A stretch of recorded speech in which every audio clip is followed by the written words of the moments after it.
Chapter 7.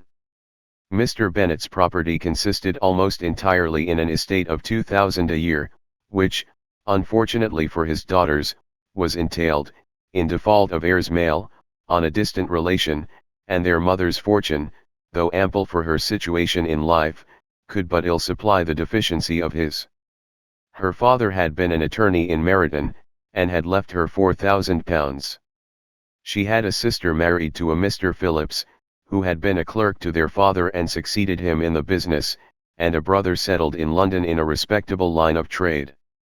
The village of Longbourn was only 1 mile from Meryton, a most convenient distance for the young ladies, who were usually tempted thither 3 or 4 times a week, to pay their duty to their aunt and to a milliner's shop just over the way. The 2 youngest of the family, Catherine and Lydia, were particularly frequent in these attentions.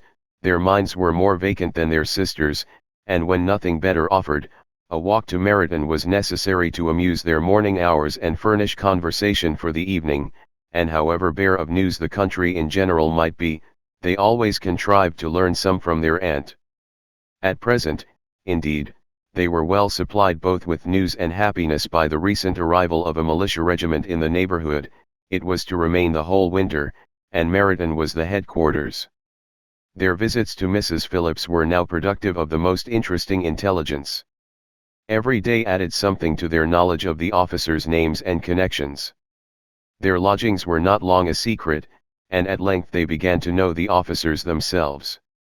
Mr. Phillips visited them all, and this opened to his nieces a store of felicity unknown before. They could talk of nothing but officers, and Mr. Bingley's large fortune, the mention of which gave animation to their mother, was worthless in their eyes when opposed to the regimentals of an ensign. After listening one morning to their effusions on this subject, Mr. Bennet coolly observed: "From all that I can collect by your manner of talking, you must be 2 of the silliest girls in the country. I have suspected it some time, but I am now convinced." Catherine was disconcerted, and made no answer, but Lydia, with perfect indifference, continued to express her admiration of Captain Carter, and her hope of seeing him in the course of the day, as he was going the next morning to London. "I am astonished, my dear," said Mrs. Bennet, "that you should be so ready to think your own children silly. If I wished to think slightingly of anybody's children, it should not be of my own, however. If my children are silly, I must hope to be always sensible of it. Yes, but as it happens, they are all of them very clever. This is the only point, I flatter myself, on which we do not agree. I had hoped that our sentiments coincided in every particular, but I must so far differ from you as to think our 2 youngest daughters uncommonly foolish.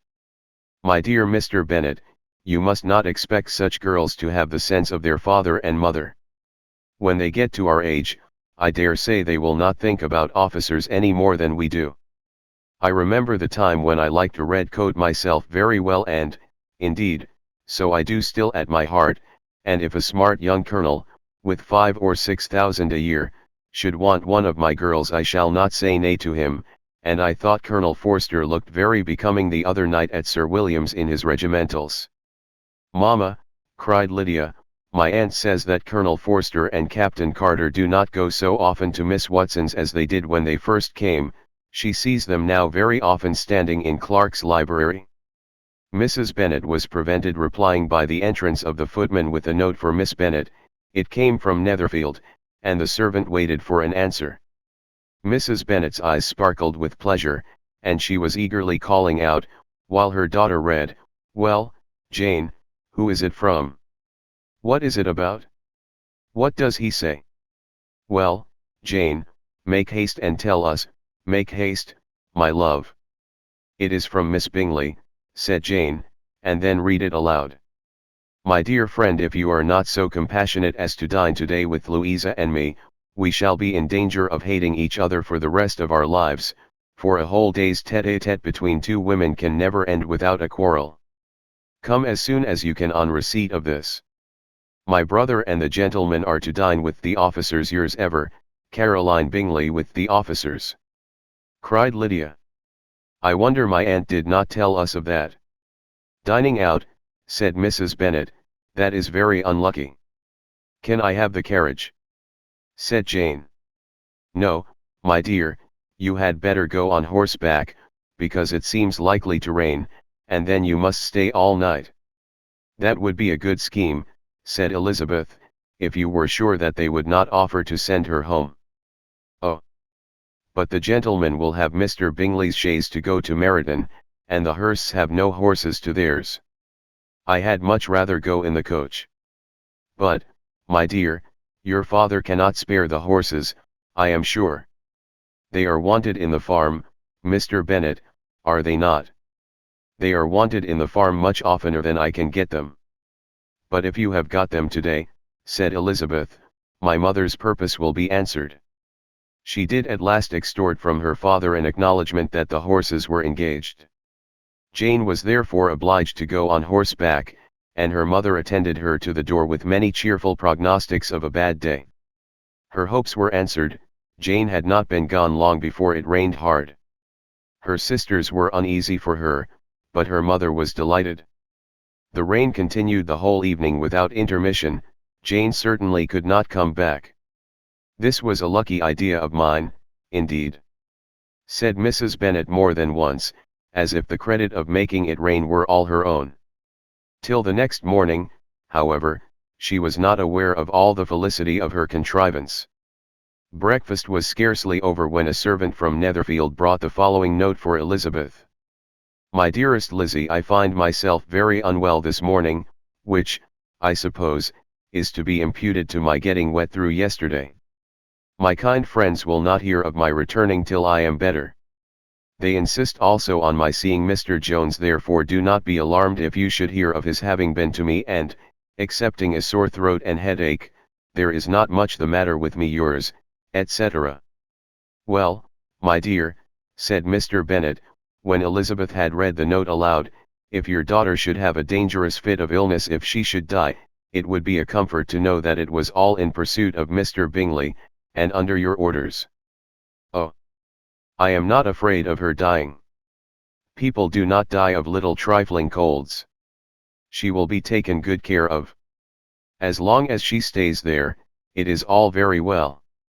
I would go and see her if I could have the carriage. Elizabeth, feeling really anxious, was determined to go to her, though the carriage was not to be had, and as she was no horsewoman, walking was her only alternative. She declared her resolution. How can you be so silly, cried her mother, as to think of such a thing, in all this dirt? You will not be fit to be seen when you get there. I shall be very fit to see Jane, which is all I want. Is this a hint to me, Lizzie, said her father, to send for the horses? No, indeed, I do not wish to avoid the walk. The distance is nothing when one has a motive, only 3 miles. I shall be back by dinner. I admire the activity of your benevolence, observed Mary, but every impulse of feeling should be guided by reason, and, in my opinion, exertion should always be in proportion to what is required. We will go as far as Meryton with you, said Catherine and Lydia. Elizabeth accepted their company, and the 3 young ladies set off together. If we make haste, said Lydia, as they walked along, perhaps we may see something of Captain Carter before he goes. In Meryton they parted. The 2 youngest repaired to the lodgings of one of the officers' wives, and Elizabeth continued her walk alone, crossing field after field at a quick pace, jumping over stiles and springing over puddles with impatient activity, and finding herself at last within view of the house, with weary ankles, dirty stockings, and a face glowing with the warmth of exercise. She was shown into the breakfast parlour, where all but Jane were assembled, and where her appearance created a great deal of surprise. That she should have walked 3 miles so early in the day, in such dirty weather, and by herself, was almost incredible to Mrs. Hurst and Miss Bingley, and Elizabeth was convinced that they held her in contempt for it. She was received, however, very politely by them, and in their brother's manners there was something better than politeness, there was good humour and kindness. Mr. Darcy said very little, and Mr. Hurst nothing at all. The former was divided between admiration of the brilliancy which exercise had given to her complexion, and doubt as to the occasions justifying her coming so far alone. The latter was thinking only of his breakfast. Her inquiries after her sister were not very favorably answered. Miss Bennet had slept ill, and though up, was very feverish, and not well enough to leave her room. Elizabeth was glad to be taken to her immediately, and Jane, who had only been withheld by the fear of giving alarm or inconvenience from expressing in her note how much she longed for such a visit, was delighted at her entrance. She was not equal, however, to much conversation, and when Miss Bingley left them together, could attempt little besides expressions of gratitude for the extraordinary kindness she was treated with. Elizabeth silently attended her. When breakfast was over they were joined by the sisters, and Elizabeth began to like them herself, when she saw how much affection and solicitude they showed for Jane. The apothecary came, and having examined his patient, said, as might be supposed, that she had caught a violent cold, and that they must endeavour to get the better of it, advised her to return to bed, and promised her some draughts. The advice was followed readily, for the feverish symptoms increased, and her head ached acutely. Elizabeth did not quit her room for a moment, nor were the other ladies often absent, the gentlemen being out. They had, in fact, nothing to do elsewhere. When the clock struck 3, Elizabeth felt that she must go, and very unwillingly said so. Miss Bingley offered her the carriage, and she only wanted a little pressing to accept it, when Jane testified such concern in parting with her, that Miss Bingley was obliged to convert the offer of the chaise to an invitation to remain at Netherfield for the present. Elizabeth most thankfully consented, and a servant was dispatched to Longbourn to acquaint the family with her stay and bring back a supply of clothes.